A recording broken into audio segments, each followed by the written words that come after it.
Yeah, John and Shannon, right now we are actually outside of the town of Levita, just a little bit, taking a look at the fire.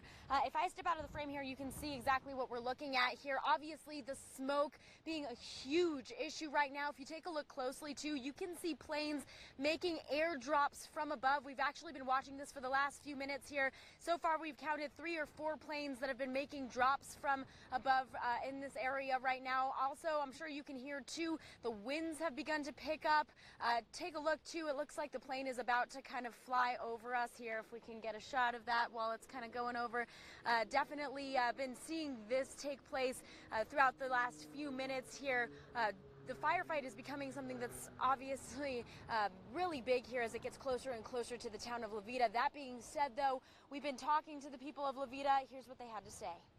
It started up again right as we arrived. Spring fire flare-ups threatening the town of Levita. Smoke was difficult to see in the dark skies, but as the hazy sun began to rise, more and more smoke from this fire could be seen funneling into the valley. We continued to watch the ridge as the fire ebbed and flowed, rising and falling with the morning breeze. In town, people worried about what may happen to their homes. There'll be a lot of people out of homes, so it'd be messed up. The Christie family are only one of many who spent all of last night packing up their cars in preparation. This has got like all of our blankets and trunks and bags in there. See, we got most of our essentials, blankets, pillows, medicine. For many, though, life is the main essential. Lives, our life, so that's about it you can do. Watching the flames come over the ridge, some families were concerned. Oh, everybody's just kind of Everybody's a little nervous. tense, but they're just kind of watching to see what happens. Yeah. While others were trying to keep a cool head. And there's no reason to panic. You have to keep a level head. And that's kind of the way I look at things. And until final orders are given, life goes on in the town of Levita.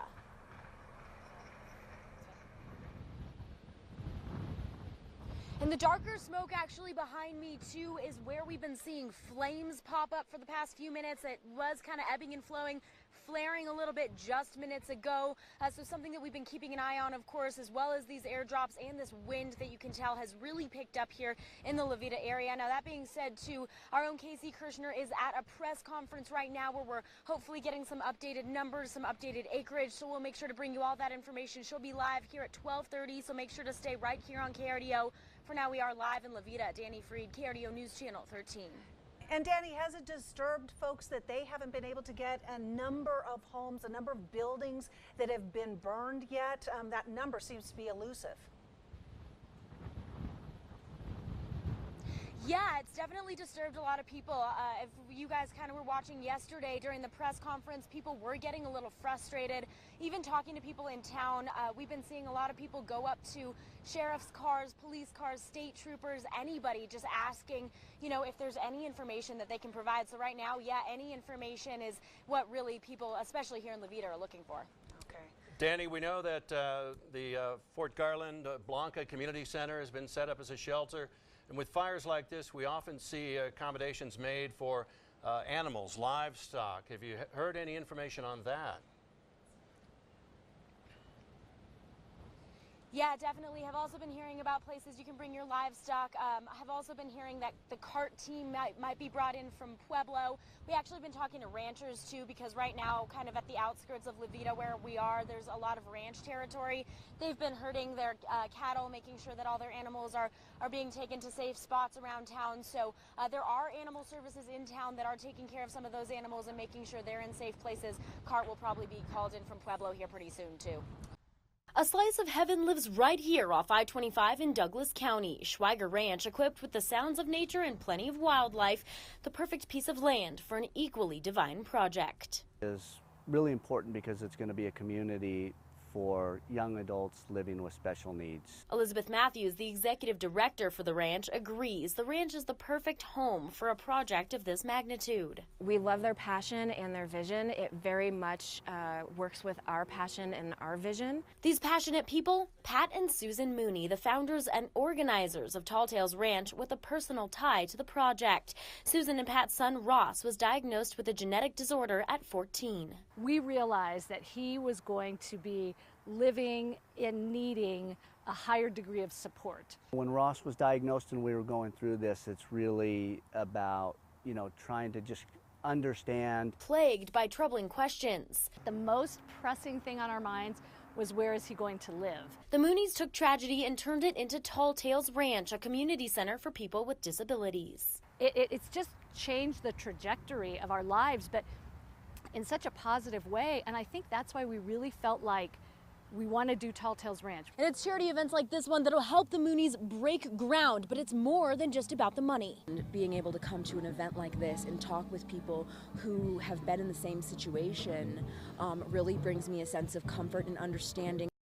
Liz Einspar's daughter, Laurel, was diagnosed with cerebral palsy only months ago. Even if the center hasn't been built yet, the Tall Tales community gives her the support she needs to feel confident about Elle's future. For Elle and I, this is a difficult situation, and knowing that there are all these people that understand what we're going through really gives us such a sense of gratitude. A new program giving these families hope for the future of their own children, all stemming from a strong family bond. We've stuck together.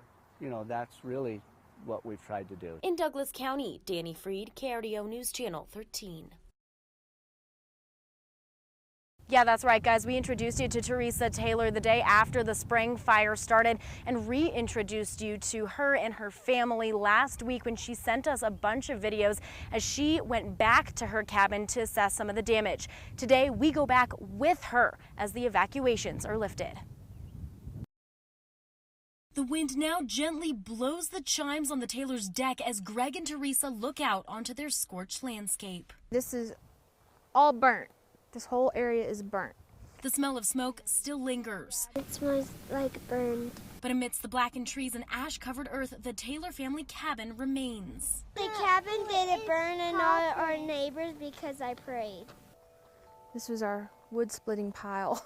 This is where we split wood back here. Right here, you can kind of see it went to that corner and it stopped at these rocks. These rocks, my dad set these rocks right here. And it went right up there to that corner. There's a little black, a little bit on the edge of it, but not much. This as just across the way, neighbors' homes demolished. I had a lot of memories of my grandma and grandpa up here, and so when you just come up here and you see everything burned and people you know who lost everything. I mean, it's just really sad. But here at the Taylor's cabin, it's clear someone was watching over them. With Grandma and Grandpa just up here knowing how much it means to us, and just like I said, our faith in God and God just blessing us that, you know, we were able to keep the cabin. It's with an ache in their hearts for those who lost their homes that the Taylors carry on. And for now, the family does tell me that all they really want is for their neighbors and friends who were less fortunate to get the help that they need rebuilding. Both Huerfano County and La Veta have set up funds. I have the link to those funds on the online version of this story. For now, we are at Forbes Park. Danny Fried, KRDO News Channel 13.